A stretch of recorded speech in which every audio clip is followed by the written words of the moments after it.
کا اعلان کرتی ہوں. بہت میڈم ملکہ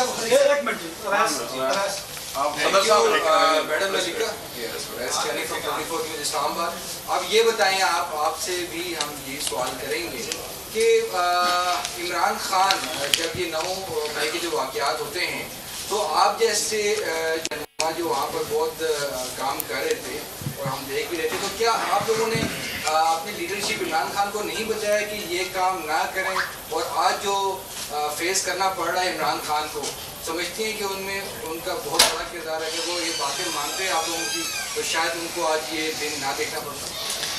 مجھے نہیں پتا کہ 9 مئی کے حملے کے اندر کون لوگ شامل تھے، تو انویسٹیگیشن کا عمل جب آگے بڑھے گا تو اس سے چیزیں منظر عام پر آئیں گی. لیکن میں جانتی ہوں کہ جس نے اس طرح پاکستان کی ریاست کے ادارے اور فوجی تنظیمات جو ہیں اس کو نقصان پہنچایا، اس کو پاکستان کے آئین اور قانون کے مطابق کیفر کردار آنا چاہیے، اور آئینی اور قانونی تقاضے جو ہیں ان کو ہمیں مکمل طور پر فالو کرنا چاہیے تاکہ کسی کے ساتھ ناانصافی کا جو عمل ہے وہ آگے نہ بڑھے.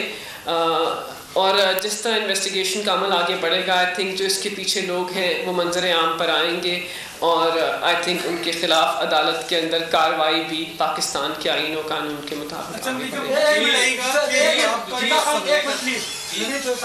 جی میم، یہ بتائیے گا کہ کچھ اس طرح کا تاثر دیا جا رہا ہے پی ٹی آئی کے جو لوگ بچ گئے ان کی طرف سے کہ زبردستی پارٹی سے لوگوں کو چھوڑنے کی، پارٹی کی زبردستی کروایا جا رہا ہے، آپ کے اوپر کوئی پریشر ہے پارٹی چھوڑنے کا، یا اپنی من سے، اپنے دل سے، اپنی مرضی سے آپ پارٹی چھوڑ رہی ہیں؟ دیکھیں، ہر کسی کی پارٹی چھوڑنے کی اپنی وجوہات ہو سکتی ہیں، لیکن میرے اوپر کوئی زور زبردستی اور دباؤ نہیں تھا. میرے اور بھی ایز اے پاکستانی شہری، ایک محب وطن پاکستانی، جو سب کچھ ہوا میں اس کے ساتھ کھڑی نہیں ہو سکتی. تو میں نے اپنی سوچ کے مطابق، اپنی دانش کے مطابق اپنی فیملی کو ٹائم دینے کا فیصلہ کیا ہے، اور وکالت کا جو پروفیشن ہے اس کے اندر اہم کردار ادا کرنے کا فیصلہ کیا ہے.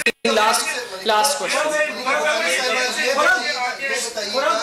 آپ 16 دن جیل کے اندر رہی، آپ کو آئین و قانون کے مطابق جیل کے اندر رکھا گیا، اور کس طرح کا سلوک کیا گیا آپ کے ساتھ؟ دیکھیں، آئی تھنک اگر آپ کبھی پہلے جیل نہ گئے ہوں تو جیل کی مشکلات کا سامنا کرنا بہت مشکل ہے، لیکن دلیری اور بہادری سے تمام مشکلات کا سامنا کیا، اور اب فیصلہ اسی وقت کیا جب جیل کے اندر 16 دن گزارے اور چیزوں کو سمجھا اور دیکھا.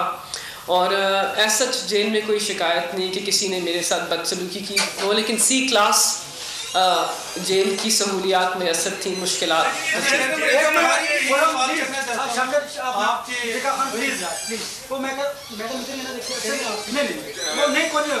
ٹکا خان کو سوال کرنا. میڈم، آپ کی باڈی لینگویج اجازت لگ رہی ہے، ہم اس ملکہ بخاری کو جانتے تھے، بڑی انرجائٹک ہوتی تھی، لیکن بڑی ڈن باڈی لینگویج لگ رہی ہے. جیسے انہوں نے سوال کیا، کوئی کسی قسم کا پریشر اگر آپ بتانا نہیں چاہ رہی، الگ بات ہے، نہیں، ایسا کہ آپ پہ نہیں کوئی دباؤ نہیں. دیکھیں، آپ، مجھے نہیں پتا کہ کتنے لوگ یہاں اس جو محفل میں بیٹھے ہیں، میرے بھائی اور بہنیں جو جرنلسٹ ہیں، کتنے دن اڈیالہ میں ٹائم گزار کے آئے ہیں. اگر آپ نے کبھی اڈیالہ جیل کے اندر ایک دن گزارا ہو مئی کی گرمی میں تو ذرا مشکلات ہوتی ہیں. بس وہ کچھ تھکن ہے، اور کچھ ویسے بھی آئی تھنک ذہنی طور پر جو کچھ پاکستان میں ہوا اس سے ہر پاکستانی شہری جو ہے وہ پریشان ہے، تو مجھے بھی پریشانی کا سامنا ہے. یہ بتائیے گا کہ ایک تو بتا دیجیے گا کن کن عہدوں سے آپ نے استعفیٰ دیا، کیا کیا عہدے تھے، اور دوسرا یہ کہ آپ نے ہمیشہ بڑی بیلنس گفتگو کی. جی. پھر کیا نوبت آئی کہ آج یہ پارٹی جو ہے کس بات کا یہ نتیجہ بھگت رہی ہے؟ یہ کون سا بیانیہ تھا کہ جو اس پارٹی کے لیے مشکلات کا باعث بنا، اور میسج کیا ہے پارٹی کے لوگوں کے لیے؟ دیکھیں، میں پی ٹی آئی کی لیگل سپوکس پرسن تھی، اور ان کی جو مین کمیٹی تھی اس کے ممبر تھی، تو میں نے اس سے استعفیٰ دیا ہے. لیکن دیکھیں، جو 9 مئی کو ہوا اس میں کون لوگ شامل تھے اس کی نشاندہی ہوگی، لیکن ایک سرخ لکیر جو ہے اس کو تو کراس کیا گیا.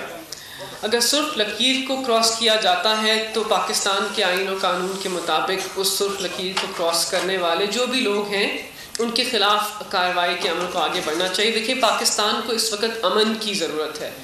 پاکستان کے نوجوان، پاکستان کے بچے، خواتین، میری مائیں، بہنیں، بیٹیاں سب اس وقت مشکلات کا شکار ہیں. تو اس وقت پاکستان میں یکجہتی کی، امن کی جو میسیج ہے میں صرف وہی میسیج دینا چاہوں گی کہ ہم سب کو محب وطن پاکستانی کو اور تحریک انصاف کے لوگ بھی محب وطن پاکستانی یہ سب کو مل کر اس ملک کے اندر امن کو ترجیح دینی چاہیے. اس ملک کے اندر اپنے جو ترجیحات ہیں اس کو درست سمت میں لے کے جانا چاہیے. اس کے علاوہ اور کوئی میسیج ماضی میں ہم نے دیکھا تھا کہ خان صاحب نے اس طرح بیانات دیے آرمی کے خلاف جو باوردی لوگ ہیں ان کو بھی طرح بنایا گیا. تو کیا آپ خان صاحب کے ان بیانات کی بھی مذمت کریں گی؟ اور دوسرا سوال یہ ہے کہ خان صاحب کے کیا پیغام ہے؟ پتہ نہیں آپ کون سے بیانات کی بات کر رہے ہیں, آپ واضح کرتے تو میں اس کی نہیں. دیکھیں پیغام تو صرف یہ ہے کہ پاکستان کی عوام جو ہیں وہ اس ملک کے اندر امن چاہتے ہیں. پاکستان کی عوام معیشت کو بڑھتا ہوا دیکھنا چاہتے ہیں. پاکستان کی عوام آئین و قانون کی بالادستی چاہتے ہیں. وہ چاہتے ہیں کہ ان کے پاس نوجوانوں کے پاس روزگار میسر ہو. تو سب کو مل کر پاکستان جو ہے اس کو یکجہتی سے آگے بڑھانا ہوگا. آئی تھنک یہ میرا میسیج ہے.